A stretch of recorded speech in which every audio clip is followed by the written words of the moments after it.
বাবু, তুমি তো পরীক্ষায় এফ গ্রেড পেয়েছো। খুব দুঃখজনক। স্কুল ছুটির পর আমার অফিসে এসো, আমরা এটা নিয়ে কথা বলবো। বন্ধু, তোর কপাল তো খুলে গেছে।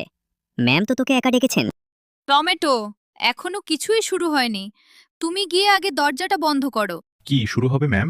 আমাকে কি ক্লাস থেকে মুক্তি দেওয়া হবে না? এরপর হঠাৎ বিকট শব্দে পুরো স্কুল কাঁপতে থাকে, খুশিতে ও হাঁপাতে হাঁপাতে। উফ, জানতাম না যে এ গ্রেড পাওয়া এত সহজ ছিল। এতদিন অকারণেই পড়াশোনা নিয়ে টেনশন প্রিয়, করেছি। আমি বাসায় চলে এসেছি। চুপ করো, যাও গিয়ে রাতের খাবার তৈরি করো। এই সন্তানটি ওর বাবার নয়। আমি এখন কি করব? আমি মস্ত বড় ভুল করে ফেলেছি। আমার ছেলে আজ ছুটির দিনটা কাটাতে এখানে আসছে। কত বছর পর তাকে দেখব। সে পাশেই পড়াশোনা করছে এখন। সত্যি করে বলতো বন্ধু, ভেতরে ম্যামের সাথে কি হয়েছিল? আমি ম্যামকে একদম কুপোকাত করে দিয়েছি বন্ধু। দেখি তোর ছেলেটা দেখতে কেমন। নিশ্চয়ই বাবার মতো সুঠাম হবে। ওই বুড়োটা, এতদিন কোনো খবর নেই আর এখন আমাকে এখানে ডেকেছে। দরজা খোল বলছি। দাঁড়াও প্রিয়, আমি দেখছি।